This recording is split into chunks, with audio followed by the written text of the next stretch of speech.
conselhos de saúde não solicitados. Ah, não coma tal coisa, coma tal outra, Que eu saiba, os cuidados com a saúde sempre foram uma parte da vida privada, ao ponto de que um médico não pode lhe impor um tratamento. Se o médico diz, olha aqui meu filho, você está com câncer no cérebro, você vai morrer em uma semana, posso operar? O sujeito diz, não. Vou dar um exemplo, o Darcy Ribeiro, um antropólogo, comunista pra caramba, mas que era um homem, até certo ponto, um sujeito muito engraçado, muito criativo. Ele estava no hospital com câncer, para ser operado, e eu arrancar metade dele. Daí alguém disse para ele, olha, nesse tipo de câncer existe 30% dos casos que são autorremissivos, quer dizer, eles curam sozinhos, não se sabe como. O Darcy ouviu e falou, tô nessa, eu sou um desses, eu vou para casa. E foi para casa e viveu mais 30 anos. Fugiu do hospital. Graças a isso viveu mais 30 anos. Porque se tivesse operado, opere, mas faz bomba de cobalto, mas não sei o que, não dura mais 2 anos. Mesmo pessoas que têm conhecimento suficiente para reagir a isto, às vezes não reagem. O meu falecido amigo Dr. Miller, que é um dos camaradas que mais entendia de medicina e saúde no mundo, ele teve esta fraqueza. Ele pegou um câncer no nariz e ele, por pressa, aceitou o tal tratamento cobalto. Em 2 anos estava morto. Então, por exemplo, este tipo de pressão do establishment médico é uma das coisas mais indecentes e imorais do mundo. Por quê? Porque se você somar o número de pessoas que são vítimas de erros médicos nos Estados Unidos, não há nenhuma outra causa de morte que supere isto. São 800 mil pessoas no mínimo que morrem por ano aqui. A AIDS não mata isso tanto, doença cardíaca não mata isso, doença pulmonar não mata isso, câncer não mata tanto. Em geral matam 50, 60 mil, 800 mil. É uma coisa monstruosa. Por que mata? É muito simples.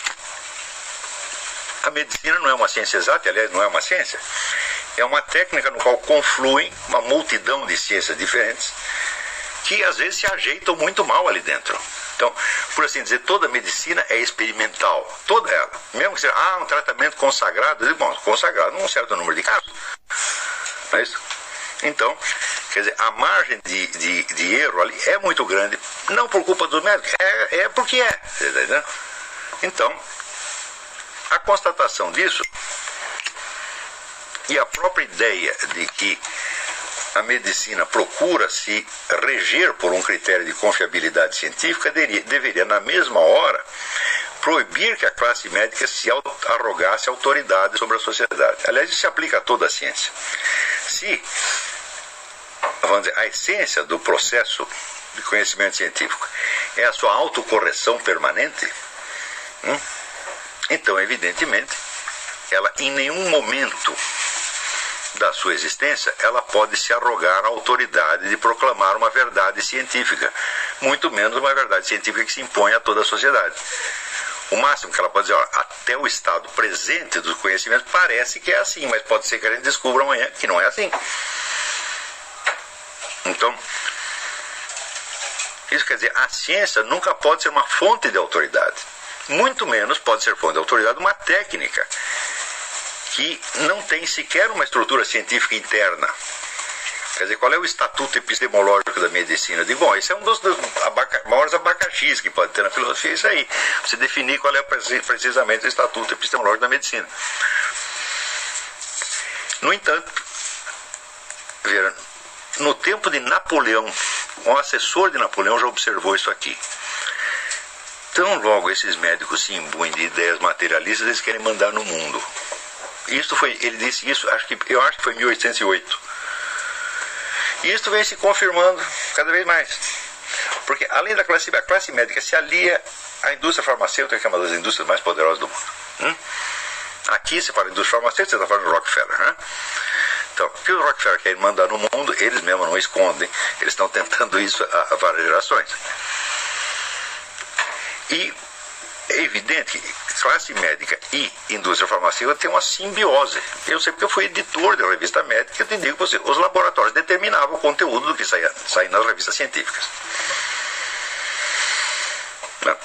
Então, quer dizer, a possibilidade de uma pesquisa totalmente independente da indústria farmacêutica, ela existe sem dúvida no meio médico, em certas revistas, certas publicações que por sua antiguidade, né, e por serem às vezes subsidiadas por entidades independentes, conservam sua independência, como por exemplo Lancet na Inglaterra, essa é a melhor revista médica do mundo, e o BJM, British Journal of Medicine.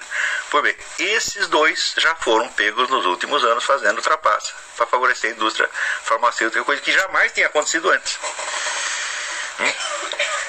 Então, é claro que esta intromissão da classe médica na vida privada dos cidadãos é um elemento fundamental do totalitarismo mundial. Agora, se você, por medo de uma doença, você aceita isso, você já virou cidadãozinho da nova ordem mundial, que vive com medo e esperando que os outros o salvem. Então você aceita autoridades. Né? Porque não existe nada que danifique mais a saúde do que a perda da sua integridade pessoal. Se você perde a unidade da sua personalidade, você começa a decompor na mesma hora, meu filho. E você se torna vulnerável a tudo. O seu sistema imunológico vai para o brejo.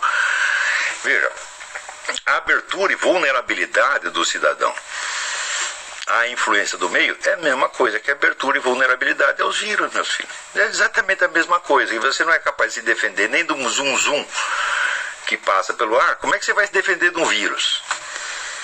O sistema imunológico depende muito da sua vontade de integridade, que é a sua autodefesa fundamental. Você perdeu isso, não adianta pedir socorro para a classe médica. O médico não pode te dar isso de volta. Tá certo? Note bem que isso não implica, vamos dizer, impugnar a profissão médica, não é o que eu estou fazendo, evidentemente. Eu estou impugnando a autoridade pública dela. Médico, para mim, é um profissional, como outro qualquer, que você consulta. Por que chama consulta? Porque você vai consultar, você vai fazer uma pergunta para ele. Ele não vai te dar uma ordem, ele vai te dar o quê? Uma consultoria. E você tem todo o direito de consultar um médico e outro, e cada um te diz uma coisa diferente, e você tem que tirar uma somatória, a decisão é tua.